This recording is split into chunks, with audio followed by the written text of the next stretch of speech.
All right. We're back for another one. And you got all three of the fatherhoods today. Make some noise for that. We did it. Got your horn. Nah, That's horn, working, man. let's see if the horn works. Hold on. Let's see. No, that shit's a dud. Right. Suspect.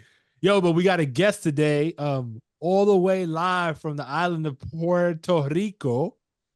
He is a 2-division bare knuckle fighter champion. And he's going for his third championship, third belt in the heavyweight championship division for the bare knuckle fighting championship at Knuckle Mania on April 27th. Please give it up for Lorenzo Juggernaut Hunt. Welcome, sir. Yeah. Thanks for having me, man. Thanks for having me. Yo, and not only, so you're a 2-division champ now, you're going for your 3rd division, but you a 6-time dad, right? I got 6 kids. Between me and my wife, we have a total of 10. Woo! And it's a wild ride, but we enjoy it, and we're good at it. that's the real boot camp. Yo, I don't think I've ever heard somebody say, "Yo, we good at it." Yeah, we're good at it. Yeah, we're a good team. Yeah. So the only other person I think I'm aware of, I mean, there's some like basketball players that come to mind. DMX comes to mind, but Nick Cannon comes to mind with so many children.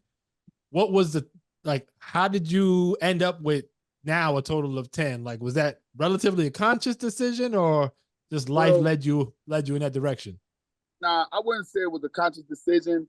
More so, just being young and attractive, and then just bumbling through life,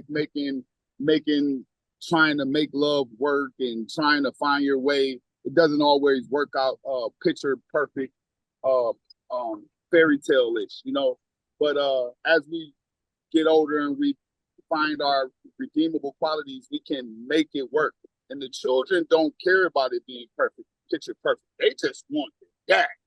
They just want you. You know what I mean? They don't care about it being perfect. So, like I said, I started pretty young. I have 2 19-year-old daughters, 20-year-old daughters that are in college. I have a 12-year-old son. I have an 8-year-old daughter, and a 3-year-old daughter, and a 2-year-old son. And then I have, we got the crew.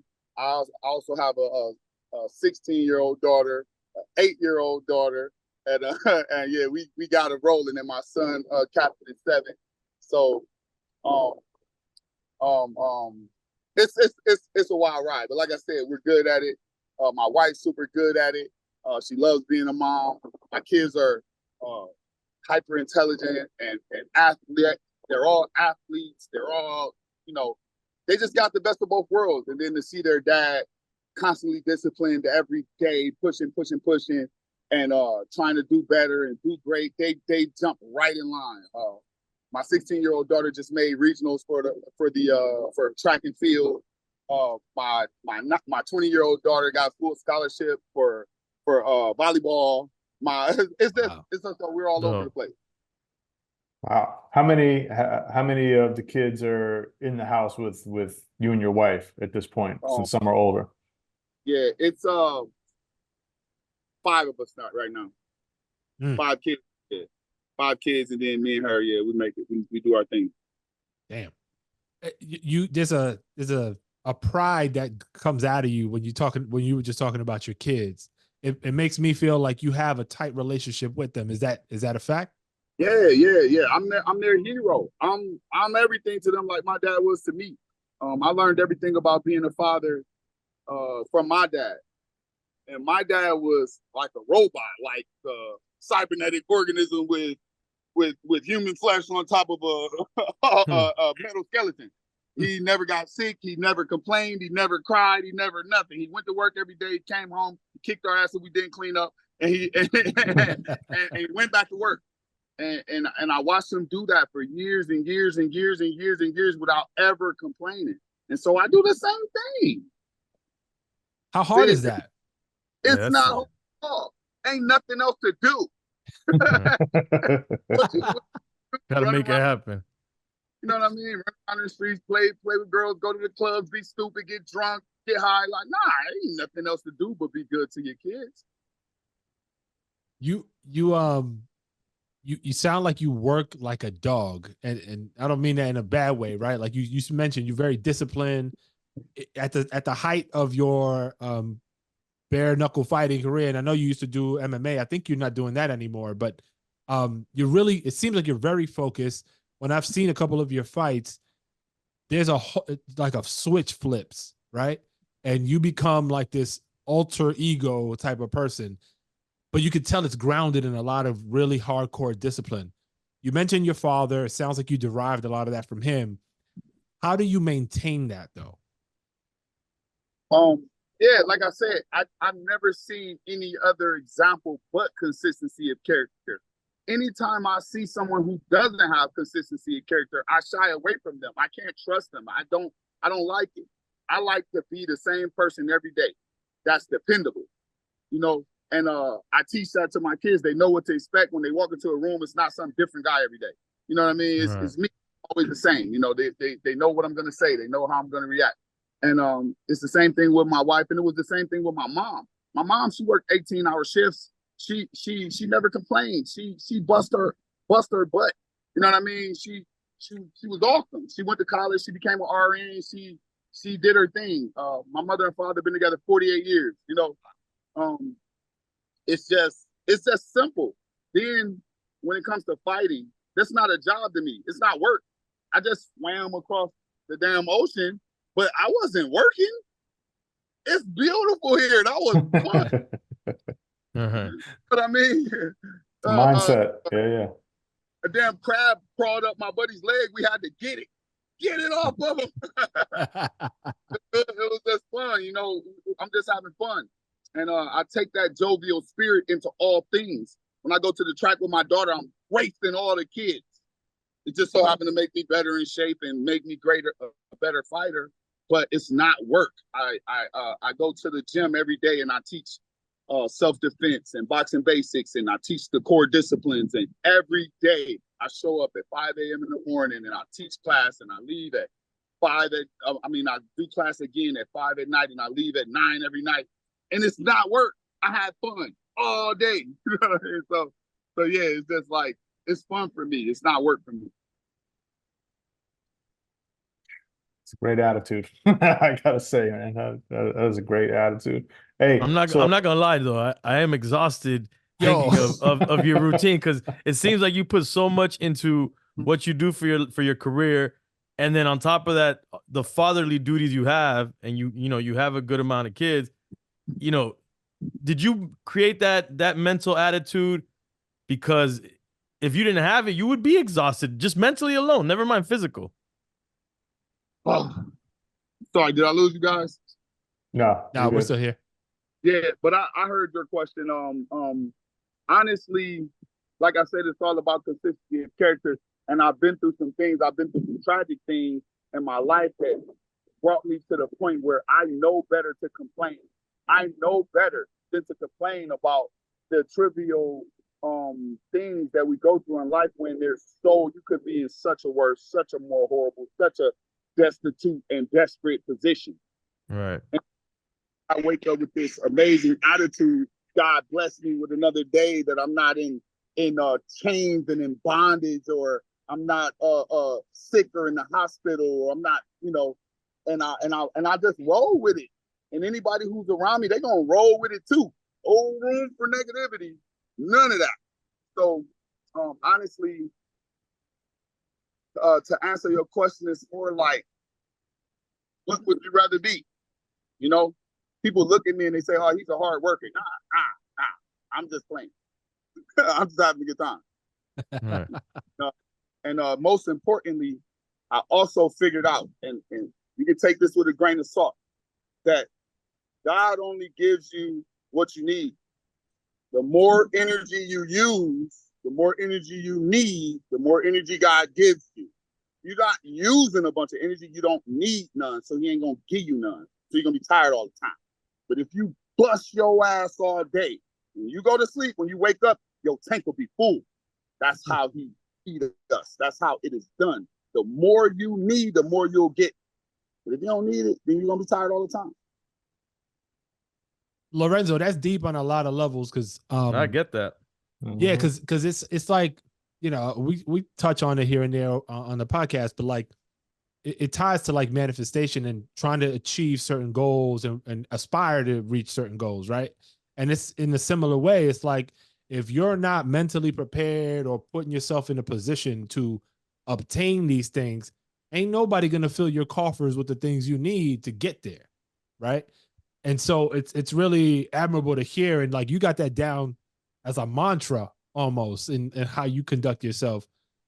How do you impart that same type of thinking to your children? Because you mentioned they think you're everything to them, right? And you instill discipline, but how?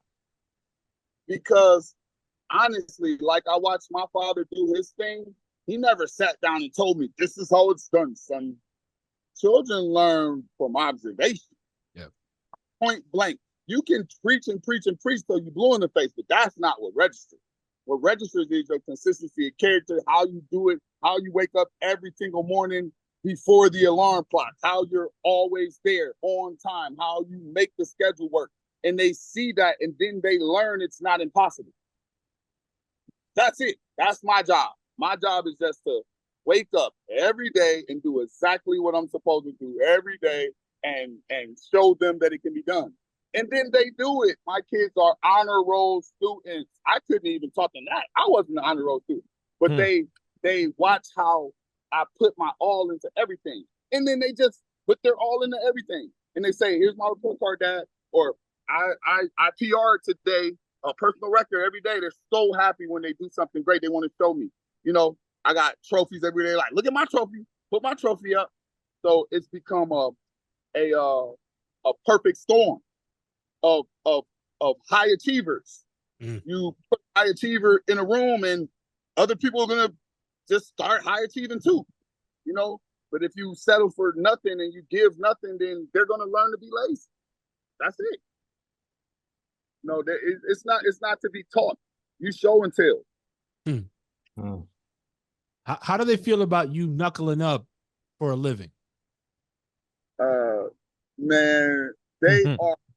I wish I could show you this picture of my nephew facing off after they were arguing over gummy bears. They stood face to face, and it was the longest 30 seconds I ever seen. They embrace the warrior mind state, and they understand that daddy's a warrior without being violent, without being a shit starter, without being a bully.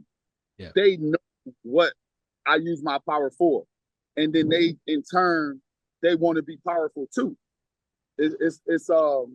My daughter, to put it simple, took my daughter to the Mike Richmond fight, and the guy poked me in the eye and beat me up pretty good. When he knocked me down, you know, she had never seen me knocked down before. And she turned to my mom and my wife and she said, Daddy's mad. He's mad. And when I got up and knocked him out, he was like, told you. He wasn't worried in the least amount. She's like, oh man, Daddy's mad now. So my kids know what I am. They know what I put in. They know what I could do. They know there's no limits. And then they just show me too. You know, I have one daughter that's in gymnastics. She loves to show off for me. It's just over and it just keeps coming back. And in terms of the fighting and respect for fighting, because there's a difference between being someone who's, you know, knucklehead and starting shit, and then being skilled and respecting the craft and, you know, respecting self-defense. Like, how do your kids roll in terms of do they know, like, hey, I'm not a shit starter, but I'm gonna learn how to finish it? Is that you know? To my daughter's school a little while back, Princess. I call her Princess, but if you've seen her, you'd understand, like, whoa. So a kid was poking her in the back with a pencil. She raised her hand and said, I think you should move me, because if he pokes me again, I'm gonna put him down. Wait, how old is she? How old? How old? She's 8. Oh, 8 years old. She said, if he pokes me again, I'm gonna put him down. Simple as that. I'm gonna put him down. So the principal calls me. Hey, Princess is threatening students. She has poke mark in her back. I told her, you did it right. Next time he pokes you, put him down. Yep. It's what it is. It is what it is. Like I don't mince words when it comes to protecting yourself as a child or as an adult or as anything. I'm a self-defense teacher. You know what I mean? I teach discipline. I teach that all offense should come naturally from defense. That's my mantra. That's how I survive. And if anybody's picking with you or pushing on you or pushing your buttons or trying to get a rise out of you, then, make God protect them. But that's just the man that I am. And it boils over unto my children. They never started. They'll always finish it, though. And I'll be there to bail. Of course you will. How do you manage parenting and your career? Because your training camps, I understand, can be pretty lengthy and take you away, from your family for long stretches. Like, how do you and your wife kind of make it all work?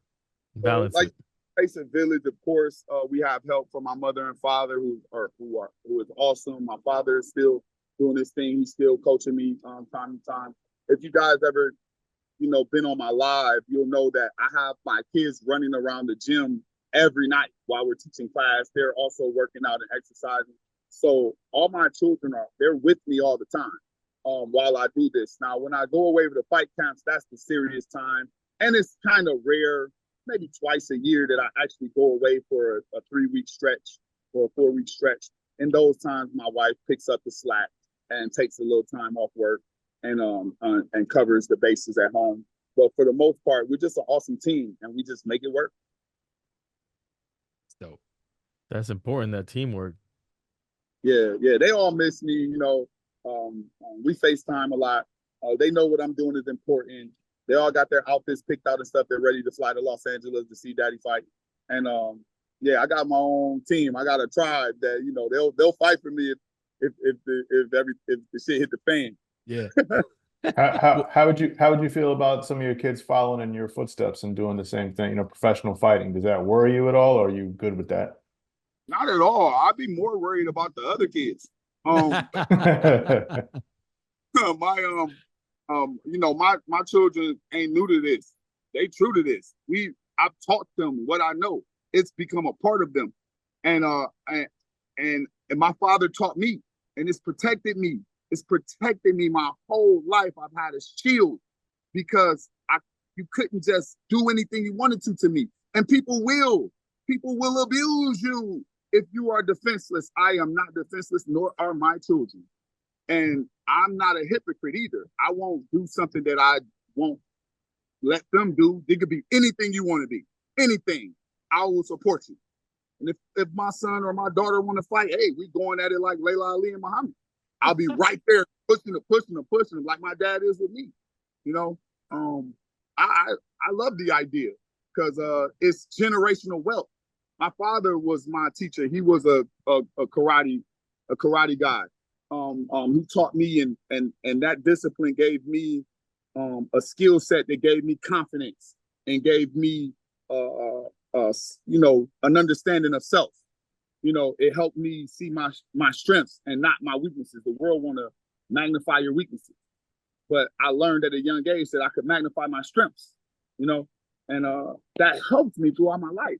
And so I do the same thing with my children. I magnify their strengths and minimize their weaknesses. What do you tell them? Because bullying is under a microscope now more than ever. I feel like, and I feel like there's parents that feel helpless, right, when it comes to either their child bullying others, but likely more so their children being bullied. What do you recommend? Because I think there's a bunch of different things, right, that affect that. How would you handle something like that, or recommend a parent think about handling it to try to figure it out?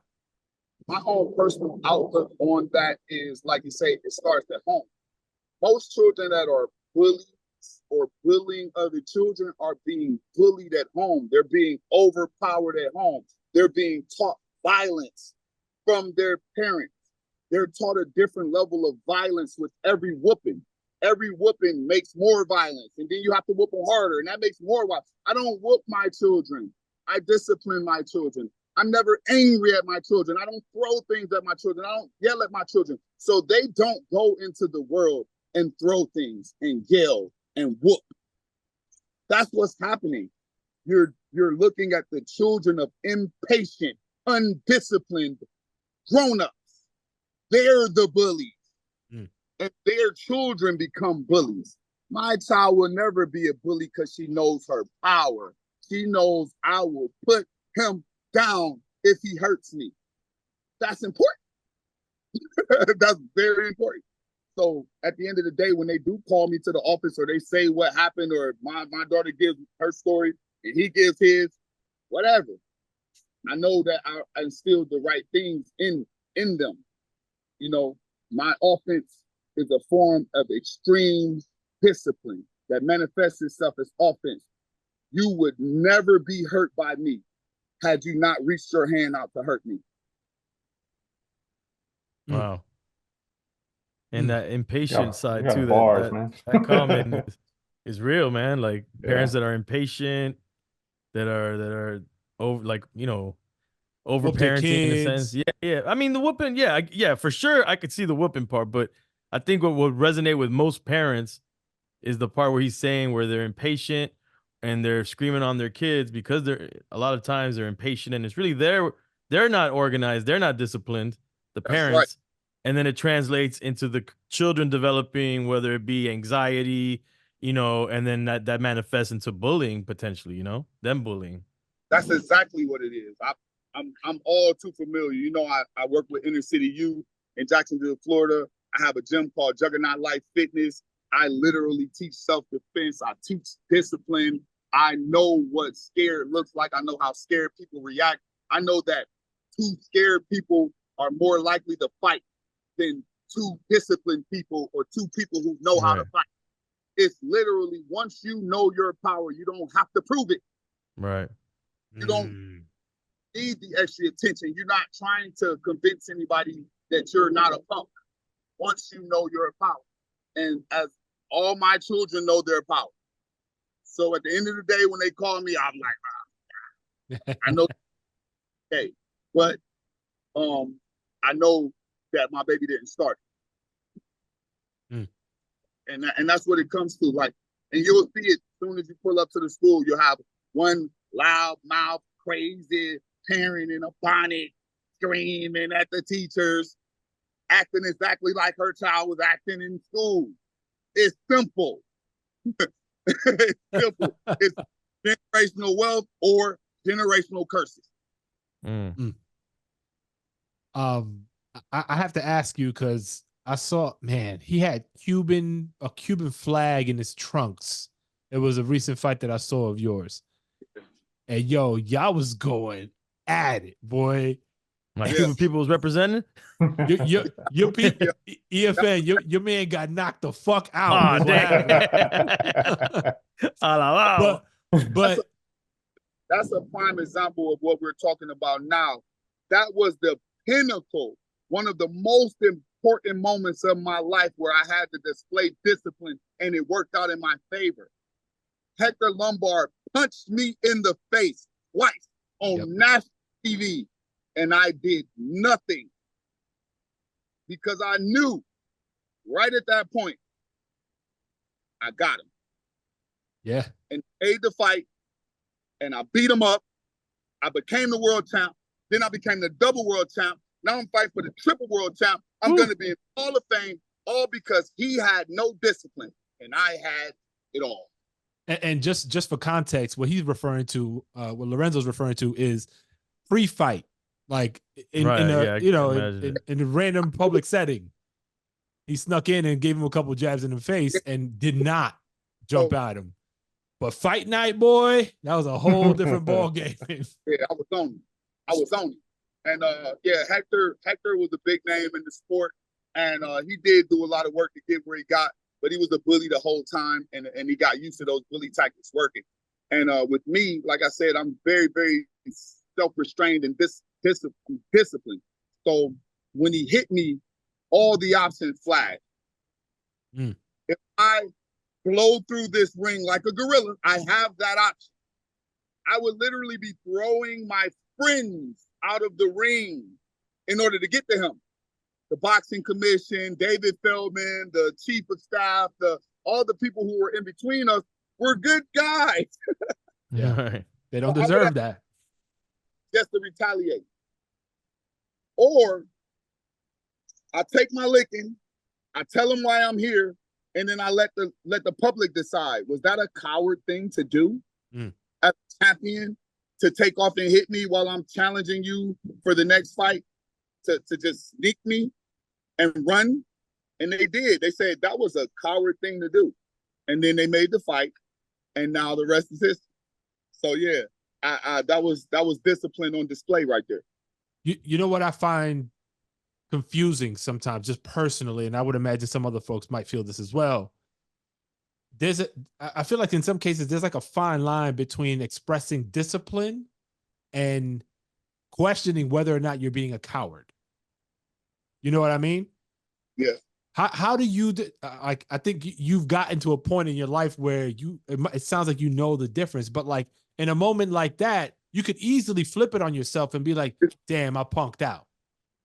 One of the things that I learned in prison, of all places, is don't be your own worst enemy. If you're locked in a room all by yourself, you're presumably safe, right? Right. Not everybody. Everybody's not safe when they're by themselves. You understand? Yeah. Some people inside your head is the worst place you could be. I'm not that guy. So we'll flip it. Let's say I got a gun and you slap me. Am I being a coward because I didn't shoot you? Or did I just decide I didn't want to kill today? Right. That's what it is with me. I know I'm not a coward. Just because I didn't decide to kill you today in front of all of these people don't mean I'm a coward. It actually means I'm a pretty great guy. You know what I mean? I'll let you play with but yeah, so basically once you know yourself and you know your strength and you know what you can do, you won't have those conversations no more. When something happens, it won't be whether or not you're scared, or it won't be whether or not if people think you're this or that. It won't matter what people think because you'll know your power. I'm walking around, I'm a time bomb, I'm a walking riot. Only me can stop it. Yeah. Right. So I'm okay. I know I'm not a coward. You know what I mean? It's just like, do I want to blow everything up today? Like, no, I don't want to do that. So that's how it works when you're a man. When you know that your heart beating fast is like that. It's life or death for you and him, or for everything you work for. It doesn't make you a coward. It makes you a man. No, that's the testament of true confidence, if anything. Yeah, true confidence. True confidence. What's scarier?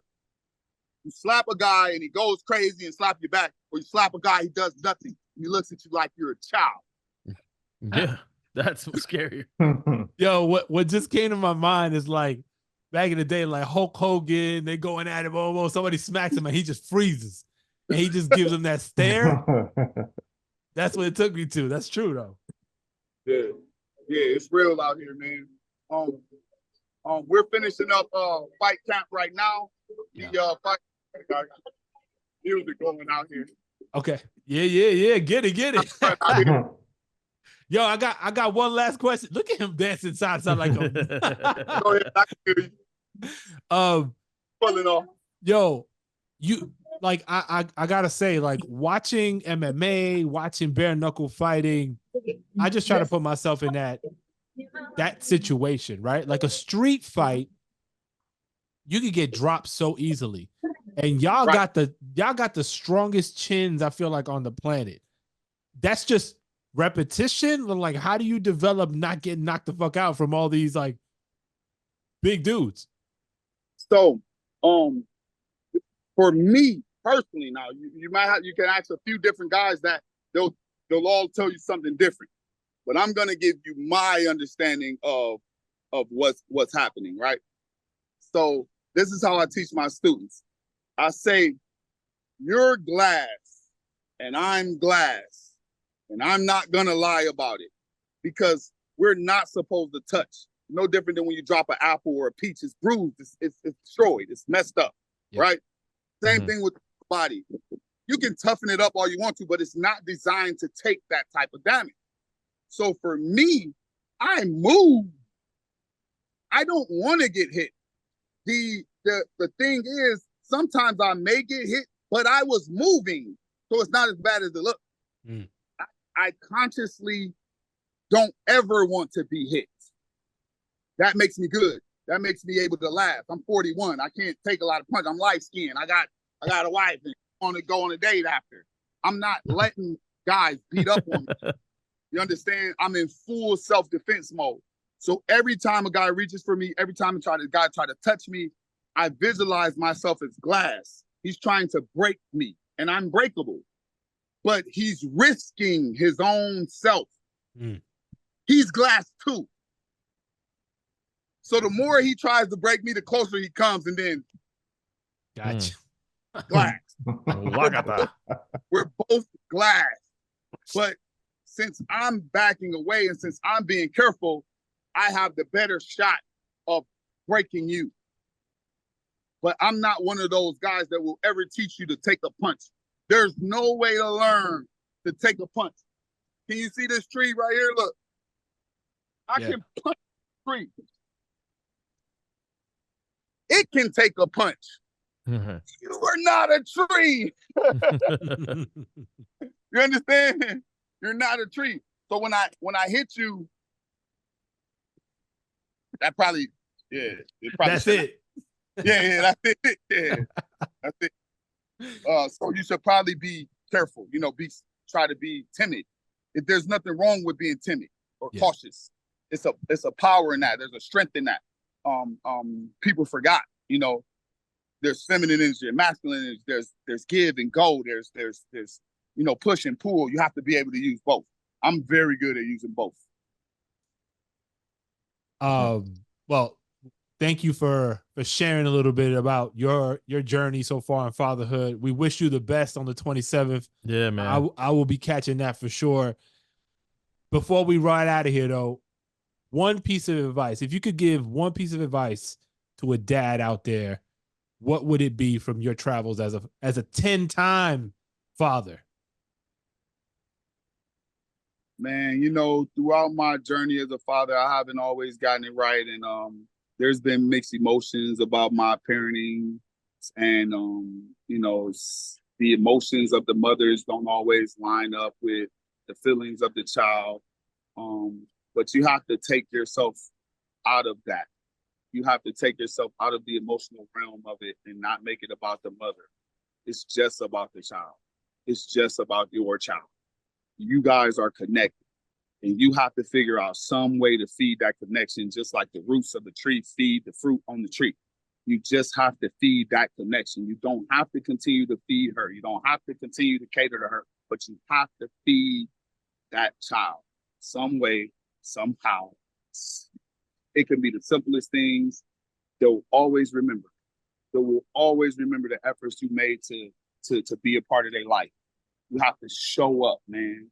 I remember my dad, I had a Boy Scout meeting and my mom was working. My dad was always busy and all the parents came.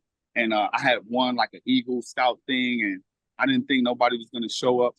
And my dad walked in there with a damn George Jefferson looking suit on and he was walking and he was so proud to see him in the suit.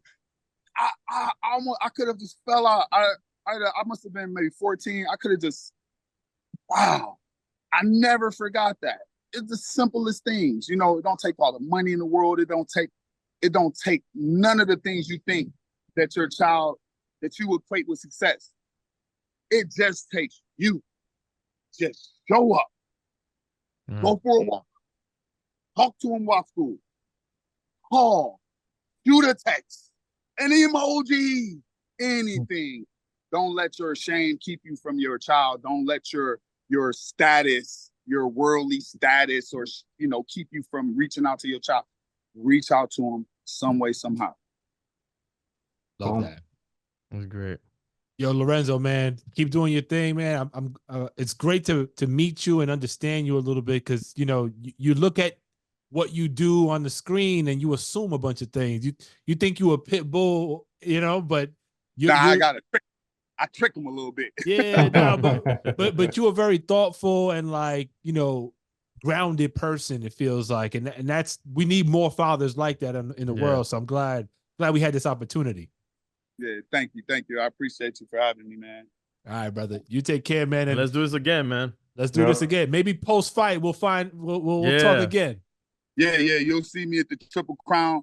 Tell everybody they can find me at the Juggernaut Hunt on Instagram. You can Google me, Lorenzo Hunt. You can go to my website, www.juggernauthunt.com. I have a National Alliance to End Veteran Suicide webpage where we do nice stuff for the veterans. We give them discounts and we hear their stories and we help them out. We have a suicide hotline. So, hey, man, just like I said, if you take anything from this interview, just remember, defense is the best offense. All right, my brother. You take care. Thank you. Thank you, man. Peace. Peace.